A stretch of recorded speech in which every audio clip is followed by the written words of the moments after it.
Next up is Kurt Angle versus Kane. Before the match, Angle says if he had won his gold medal the way the Canadian figure skaters won theirs, he'd want to shoot himself in the head. He then says he is the big red, white and blue machine. Then Kane comes out and Lawler calls him old brimstone breath, which I thought was great. And then we go, Kane counters an Angle slam at the end of the match and goes for a choke slam, but Angle counters into an untidy pinning combination for the win after about 11 minutes. Matt, what did you make of this one? This was such a waste of Kurt Angle for a WrestleMania as well. I mean, did anybody really want to see Kurt Angle versus Kane? Like, again, I know, we talked about it on the last show that, this sort of particular persona of Kane was really popular.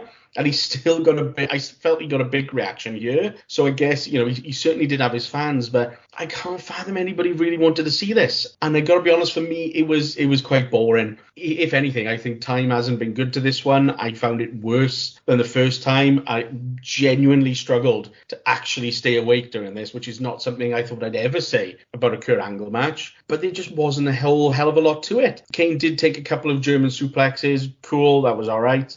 Angle tried to go for the mask at one point, which I thought that was good. But the finish was a bit clunky. I don't know.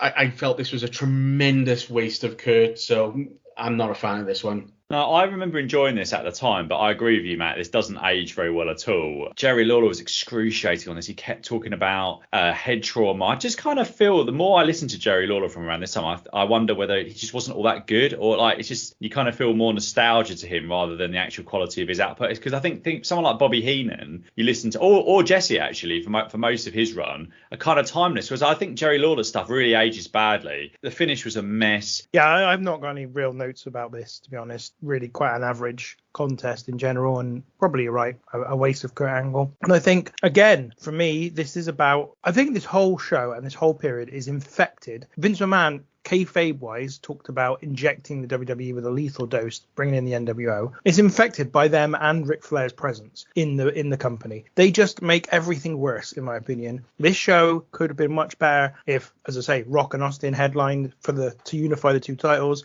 You put Angle in a decent position. You put Rob Van Dam in a decent position. Much better show. And just for me, the people who won Monday Night War, by the way, The Rock and Austin, getting the positions they deserve, rather than Hogan and Flair, who'd already fucked up one company, now coming in and doing the same to WWE. And I really felt this at the time. I really at the time felt resentful, actually, of their presence entirely. And I just imagined, wow, Austin, in the midst of it, probably felt even, I can imagine what he felt, given I felt resentful towards them. Austin must have felt like, why are these guys here? And this is another consequence of, I think, Kurt Angle's position on this show in a match against Kane. This wouldn't have happened. Given where he was the previous autumn, in those matches with Austin, this would not have happened if those guys hadn't come in. He would have been in a position of importance in some way on this show, had that TV match. It was just a TV match. Yeah.